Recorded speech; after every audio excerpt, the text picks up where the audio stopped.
자, 첫 번째로는 제가 독도 소개 간단하게 한번 드리고요. 그 다음에 독도에서 다루고 있는 두 가지의 큰 축, 독서에 대한 부분, 그리고 장문에 대한 부분, 그리고 마지막으로 아이들이 학습 동기부여를 통해서 이러한 활동들을 지속적으로 이루어가는 것이 굉장히 중요하죠.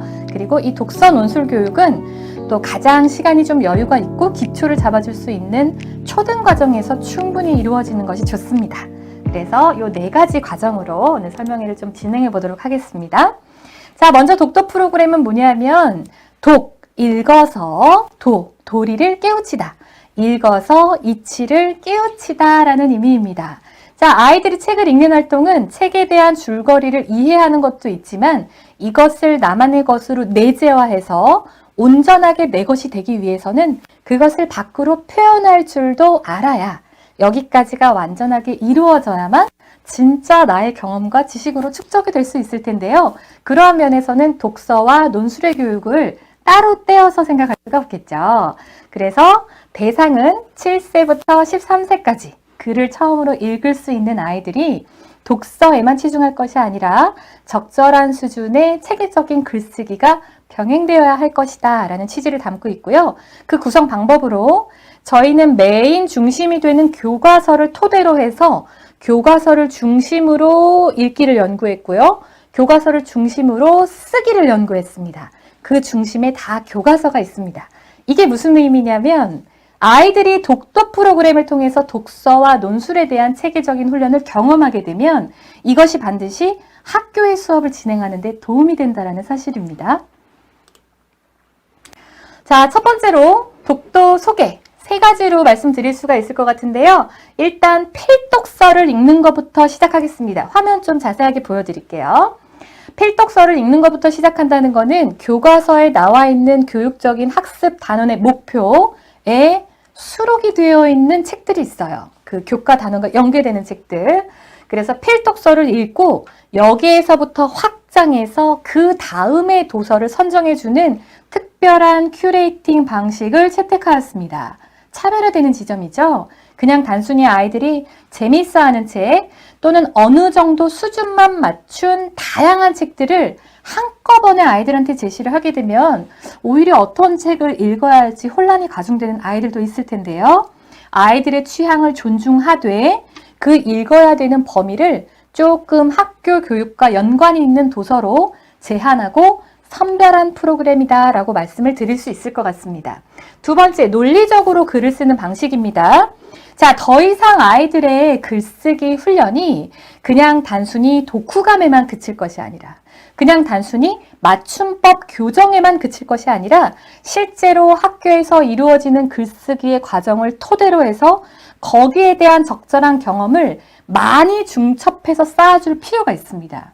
왜냐하면 학교에서는 그 단원에 나오는 쓰기의 과정이라고 하더라도 그 과정을 여러 번 반복해서 수행을 할 수는 없거든요.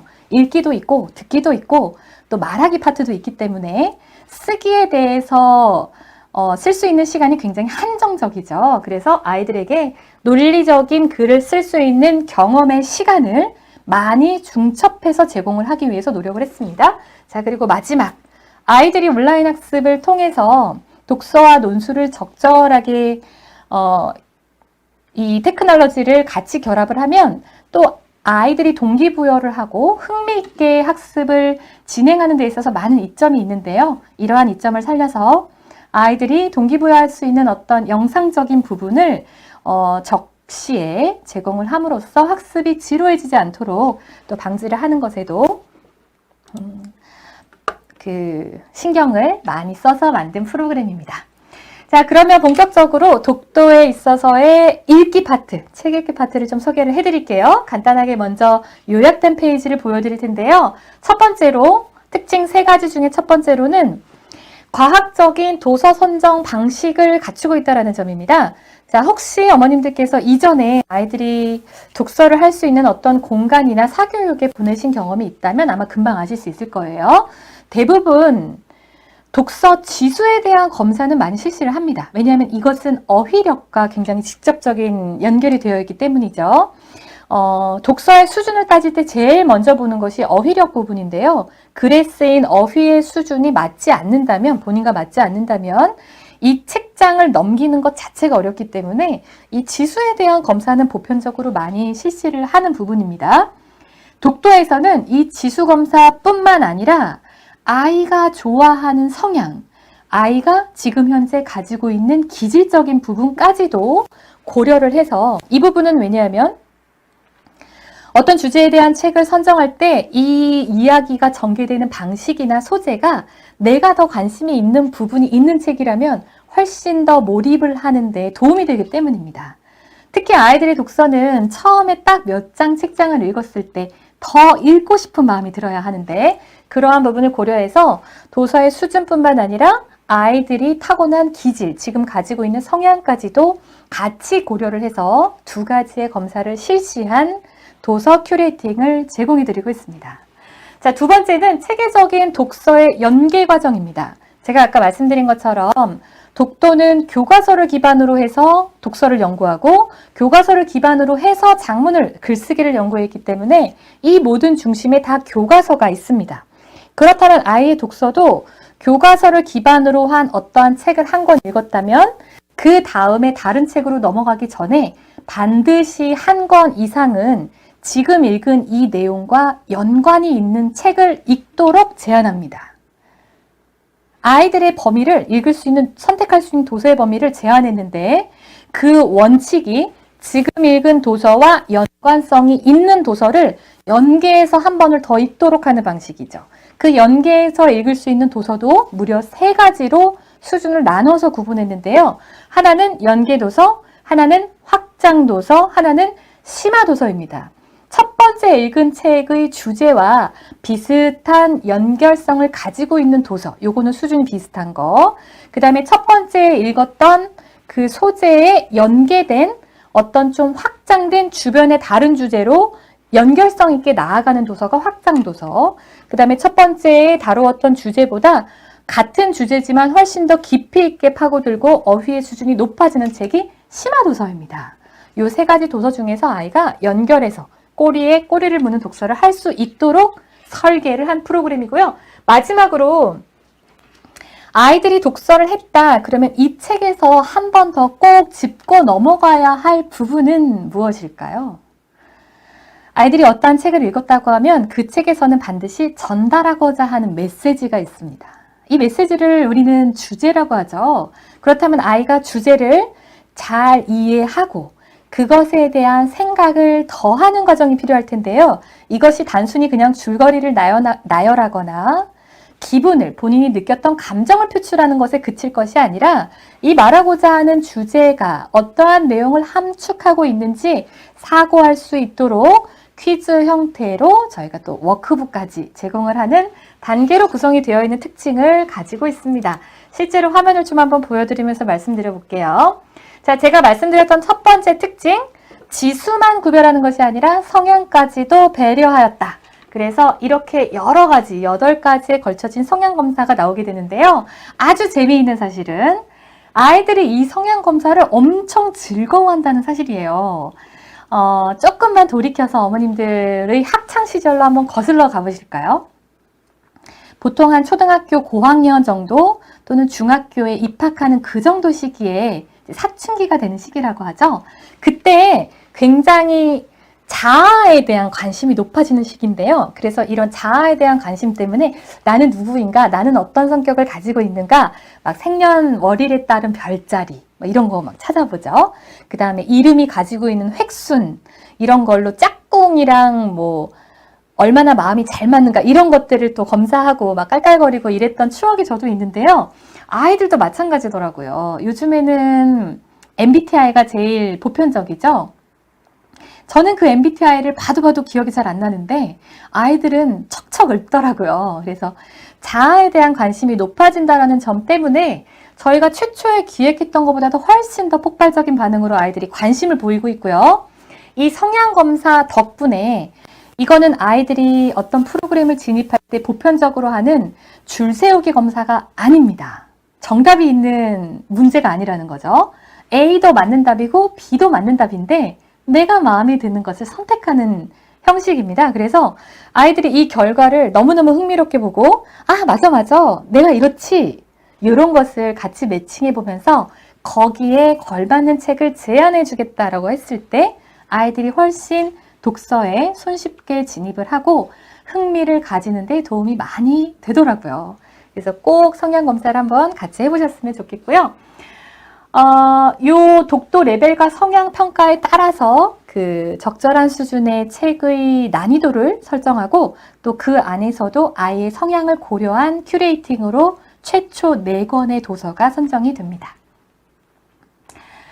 자, 이렇게 해서 이제 탐험, 저희가 독도에서는 학습이라는 표현보다는 독도를 탐험한다라는 의미를 담아서 이러한 말을 쓰고 있는데요. 오늘의 탐험을 클릭하게 되면 책 읽기와 글쓰기가 보여지게 되고요.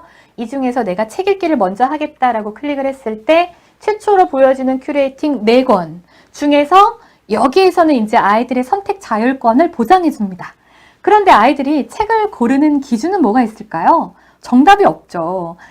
책 표지 색깔이 내 취향인데 이렇게 해서 고르는 아이도 있을 것이고 제목을 보니까 뭔가 흥미가 당기는데 이래서 보는 아이들도 있을 것이고 또 분석적인 성향을 가진 아이라면 여기에 나와 있는 책의 줄거리를 좀 먼저 살펴보고 싶은데 라는 아이도 있을 것입니다. 그래서 이 책을 클릭을 했을 때 여기에 나오는 책에 대한 소개 그리고 간략한 내용에 대한 문장을 제시함으로써 스스로 4권 중에 어떠한 것을 읽어도 좋지만 그 최종 선택은 아이들이 스스로 할 수 있도록 또 아이들의 입장도 고려를 한 부분입니다. 자, 탐험 시작하기를 누르면 이 한 가지의 책을요, 한 번에 다 읽는 것이 아닙니다. 독도는 유일하게 독서와 작문이 1시간의 수업 안에 동시에 이루어지도록 하였습니다. 그러면 어떻게 해야 될까요? 책 읽는 시간을 다 배치를 하게 되면 뒤에 글 쓰는 시간도 부족할 것이고 책을 읽고 나서 독후 활동을 하는 시간도 확보를 할 수가 없죠. 매일 국어, 죄송합니다. 독도에서 하고자 하는 독서 논술의 방향은 책을 무조건 많이만 읽히자가 아니라 적은 양을 읽더라도 꾸준히 그리고 적은 양을 읽더라도 제대로 이 2가지 원칙을 고수하고 있기 때문에 아이들이 읽어야 되는 책의 분량을 적절한 시간으로 제한하였고요. 그 분량이 대략 한 회차에 20분 정도가 배정되어 있습니다. 책은 20분, 15분에서 20분 정도를 읽되 꼼꼼하게 읽자. 나머지 시간은 뭐 할까요? 책 읽고 나서 주제 탐구도 해야 되고 내용 이해를 잘했는지 확인도 해야 되고 그 다음에 무엇보다 중요한 글쓰기에 대한 훈련도 해야 되니까요. 그래서 한 권의 책을 4번에 나눠 읽기도 하고 어떤 책은 3번에 나눠 읽기도 하고 또 긴 책은 5번에 나눠 읽는 책도 있고요. 요거는 수준에 따라서 저희가 적당한 분량을 나눠 놓았다는 점까지 말씀을 좀 드릴게요. 자, 물론 1레벨에 포진이 되어 있는 그림이 많이 들어간 동화책들은요. 한 회차에 한 권을 모두 다 읽는 책들도 구성이 되어 있습니다. 자, 아이가 온라인으로 이 독도 프로그램의 책 읽기를 들어갔을 때 오늘 읽어야 되는 페이지를 제시하고요. 몇 회차에 나눠 있기 때문에 제시를 먼저 하고 책을 펴고 이 책을 읽는 시간을 측정하기 위해서 태블릿이랑 동시에 시작 버튼을 누르게 되면 여기에 강치가 뿅 등장을 하면서 아이가 책을 읽는데 같이 동반자가 되어져요. 그래서 강치는 지금 여기를 읽고 있는데 이 바가 시간을 이렇게 체크를 해주면서 몇 분 동안 책을 읽었다라고 계속 같이 표시를 해주기 때문에 아이들이 아무래도 위에 이렇게 시간 바가 움직이니까 이걸 대충대충 읽기보다는 거기에 맞춰서 읽으려고 노력을 많이 또 할 수 있도록 구성을 했습니다. 자, 읽기를 다 오프라인 책으로 완료를 했으면 그 다음에 뭘 해야 될까요? 주로 선생님께서 어떻게 읽었니? 줄거리를 얘기해봐, 줄거리를 써봐 이럴 것이 아니라 이 책에 나온 내용을 정확하게 이해하고 있는지에 대한 부분은 온라인으로 진행을 하게 됩니다. 온라인에서 사실 이해 문제, 어휘력에 대한 문제 또는 비판 추론에 대한 문제를 총 10문항으로 구성을 하였고요. 저희가 12월에 프로그램이 런칭을 해서 지금 1월, 2월이 계속 프로그램이 이제 추가가 되고 완성이 되고 있는 단계여서 1월 달에는 지금 어휘력 문제가 4문제는 아직 보여지지는 않지만 현재로는 6문제 그리고 곧 10문제로 한 회차에 10문제씩의 사실 확인 문제를 풀어보면서 아이들이 스스로 내용을 점검할 수 있는 단계가 독서 후 활동의 첫 번째 단계입니다. 자, 여기에서 푼 문제들은 아이들이 자동으로 그 데이터가 축적이 되기 때문에 어머님들께서 보시기에도 편하시고 또 아이들도 직접 본인의 맞고 틀린 정도를 알 수 있으니까 조금 더 경계심을 가지고 책을 읽을 수 있겠네요. 자, 다 읽은 다음에는 이렇게 보상 시스템이 적용이 되고요. 또 책 읽기 탐험이 끝난 다음에 이제 글쓰기 탐험으로 들어가게 되면 이 글쓰기에서도 굉장히 재미있는 활동들이 또 기다리고 있습니다. 자, 독서를 한 다음에 첫 번째로 하는 활동인 독서 후 활동, 온라인으로 문제풀이하기, 그리고 한 가지 활동이 더 있는데요. 이 두 번째 활동은 온라인으로 하는 것이 아니라 오프라인으로 하게 됩니다. 바로 주제에 대한 탐구입니다. 자, 이 책에서 말하고자 하는 주제를 아이들이 다시 한번 생각해보고 써볼 수 있도록 하기 위해서 요거는 오프라인 워크지로 제공이 되고요. 여기에 나와 있는 여러 가지 문제들 그리고 여러 가지 생각의 고리들을 아이들이 하나씩 차근차근 해결을 해 나가면서 이 부분에서 말하고자 하는 내용을 다시 한번 점검할 수 있도록 하는 두 번째 과정까지가 독서 후 활동으로 구성이 되어 있다는 점 설명을 드릴게요. 자, 아이들이 이렇게 주제 탐구를 하거나 또는 추후에 저희가 토론까지도 같이 할 수 있는 방향을 기획을 하고 있는데 이러한 때 아이들한테 제시해야 되는 주제 부분은요. 아이들의 교육 성장 과정과 일치해야 하겠죠. 그래서 저희가 교과 과정이 어떻게 구성을 되어 있는지 연구를 해보았더니 브롬펜브레너라는 학자가 만든 생태학 이론이라는 것에 기반을 해서 아이들이 저학년부터 고학년까지 성장을 하는 데 있어서 관계성을 맺는 범위가 확장됨에 따라 그 소재나 주제가 학습의 내용이 변경이 되더라고요. 점점 더 확장이 되는데 독도에서도 이를 기반으로 해서 1레벨, 2레벨 어린아이들, 저학년 아이들이 하는 어떤 주제나 토론의 주제나 아니면 그 독서의 주제를 채택하는 데 있어서는 이 브롬펜브레너의 생태학 이론을 그대로 적용을 해서 처음에는 나의 몸 또는 나의 마음 그리고 나의 감정 2레벨, 3레벨이 되면 조금 더 확산해서 나의 친구, 그 다음에 나의 가족에 대한 주제를 다루고 있고요. 여기서 더 올라가면 이제 점점 더 범위를 확장해서 예절, 협동, 다문화, 그리고 환경 문제 또는 세계화, 그 다음에 이념적인 부분까지도 다루어갈 수 있도록 체계적인 구성을, 레벨을 구성해 놓았다는 점도 독도의 특징이 되겠네요. 자, 이제 장문 과정을 좀 설명해 드리도록 할게요. 네, 아이들의 글쓰기 지도가 어떻게 솔루션을 제공해 드려야 될지 연구를 한 결과 초등학교 국어 교과서에서 다루어지고 있는 글쓰기의 지도들이 어떠한 부분들을 포함하고 있는지를 먼저 확인해 봐야 될 필요성이 있었습니다. 그래서 독도 연구진은 먼저 교과서를 정밀하게 분석을 해보았고요. 그 결과 지금과 같이 1레벨에서 6레벨로 이루어진 체계를 잡을 수가 있었는데요. 1레벨은 짧은 문장을 꾸미는 단계, 1, 2레벨에서는 또 어법에 맞는 문장을 쓰는 단계, 3레벨, 4레벨이 되면 이제 짧은 문장이 아니라 문단을 구성하는 단계. 이 문단이라는 것은 맥락적인 의미의 연결이 이루어져야 되기 때문에 1레벨, 2레벨에서 만든 단문장을 그냥 나열해 놓은 것보다는 훨씬 더 연계성을 갖추고 있어야 하는 글들입니다. 그게 3레벨, 4레벨에 나오고요. 그 다음에 마지막으로 5, 6레벨에는 1, 2레벨에서 했던 경험인 짧은 문장 쓰기와 3, 4레벨에서 경험했던 문장과 문장의 연결성을 가지는 문단을 구성했다면 5, 6레벨에서 이 모든 것을 토대로 해서 생활 글쓰기가 아니라 학습 글쓰기까지도 아이들이 스스로 경험하고 써볼 수 있도록 그렇게 레벨이 구성이 되어 있는데요. 바로 이 학습 글쓰기에서 주제를 설정하고 글의 뼈대를 잡고 그리고 설명을 하거나 아니면 본인의 주장을 펼칠 수 있는 설명문, 논설문 같은 글들을 실제로 써볼 수 있게 됩니다. 그것도 아주 여러 번. 자, 그러면 교과서 체계가 실제로 그렇게 되어 있는 게 맞느냐? 제가 그 부분을 좀 보여드려 보도록 할게요. 자, 1학년 때의 1학년 1학기의 교과서는요. 글자를 배우는 단계입니다. 글자를 배우고 받침이 있는 글자도 배우고 이제 겨우 가갸, 거겨, 고교 하는 아이들인데 그런데 어떤 아웃풋 활동이 나오냐면 글자도 서툰 아이들에게 그림 일기를 쓰라고 합니다. 그림 일기를 그려라가 아니라 그림 일기를 써라라는 의미는 이것이 미술적 관점이 아니라 국어적인 쓰기의 영역이라는 걸로 의미하거든요. 자, 그런데 그림을 활용한 이유가 뭘까요? 아직 글로 뭔가를 쓰는 표현이 서툰 아이들은 머릿속에 떠오르는 이미지 또는 기억을 입체적인 정보를 표현하는 방식이 아직 서툴고 어렵기 때문에 그 영상의 이미지를, 머릿속에 떠오르는 그 영상의 이미지를 그대로 밖으로 표현하는 것부터 해보자 라는 의도를 가지고 있습니다.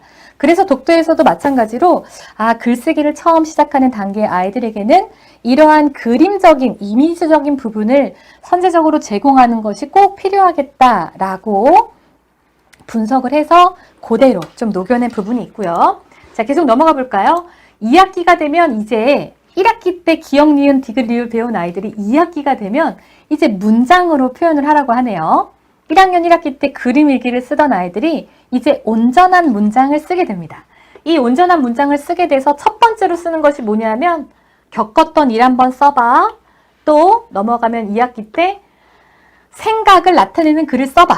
자, 아까 제가 말씀드렸던 브롬펜브레너의 생태학 체계 교육학이랑 똑같죠? 처음에 네가 생각하는 걸 써봐, 네가 겪은 일을 써봐부터 시작을 합니다. 자, 그런데 2학년이 되고 3학년이 되면 이제 어떤 게 되냐면 아직도 인상 깊었던 일 써보라고 하죠. 자, 2학년 2학기 때부터 비로소 중요한 내용을 찾아서 써봐가 나옵니다. 그럼 3학년 때 뭐 나올까요? 문단 나오죠. 1, 2레벨 때 짧은 문장을 쓰고 3, 4레벨 때 문단을 쓰는 것과 정확하게 일치하는 부분입니다. 3학년이 되면 문단을 쓰고 또 이 문단의 중요한 내용을 적어보고 또 이 과정에서 아이들이 국어사전까지도 찾아보는 그 단원이 국어에 포함이 되어 있고요. 쭉 넘어가 보면 자, 이제 계속 이런 내용들이 나오죠. 중심 내용을 찾고 또 내용을 간추리고 또 제안을 해보고 자, 이제 4학년입니다. 자, 5학년이 되면 어떤가요? 의견이 드러나게 글을 써라. 독서 감상문을 써라. 자, 이제 요약해요. 요약하라고 하죠. 글쓰기의 과정. 자, 이제 체계적인 학습 글쓰기를 써야 하는 학년입니다. 글쓰기의 주장. 또 기행문을 써요는 서사적인 흐름의 완결성을 가지고 글을 쓰라라는 의미인데 이렇듯 5, 6학년이 되면 아이들이 학습 글쓰기에 본격적으로 진입을 하게 됩니다. 겪은 일을 써요. 중요한 내용을 요약해요. 또 나오죠. 요약해요. 요약해요. 요약해요. 자, 요약해요가 이렇게 많이 나온 이유는 6학년이 되었을 때 아이들이 뼈대를 구성하고 자, 긴 글을 읽고 내용을 요약하는 것이 다시 거꾸로 풀어서 표현을 할 때는 내용이 요약된 개요를 잡고 거기에 대한 살을 붙이라는 의미입니다. 먼저 독서를 하고 그 다음에 장문이 이어져야 되는 이유와 같은 이유이죠. 그래서 짜임새 있게 구성을 하기 위해서는 아이들이 개요 잡기를 할 수 있어야 되고요. 주제를 선정할 수 있어야 됩니다. 자, 제일 마지막에 6학년 2학기 한번 보실까요? 타당한 근거를 쓰라고 했습니다. 제가 방금 말씀드린 그 부분이죠. 개요를 잡고 거기에 대한 살을 붙이는 것. 적절한 예시 자료와 적절한 근거 자료를 내용에 알맞게 붙일 수 있는 과정이 6학년 때 포함이 되어 있다는 것이죠. 자, 오늘 이렇게 보시니까 어떠신가요? 초등학교 1학년부터 6학년까지의 과정의 글쓰기 체계가 굉장히 견고하고 체계적이라는 느낌이 들지 않으신가요? 자, 이렇게 해서 제일 마지막에 6학년 2학기 때 아이들이 스스로 쓴 글을 고쳐 쓰기까지 완료가 되면 이제야 비로소 중학교 과정에서 필요한 수행평가를 혼자의 힘으로 할 수 있는 역량이 갖추어지는 것입니다. 자, 아이들에게 계속 독후감만 쓰게 하시고 계속 맞춤법 교정만 하실 건가요?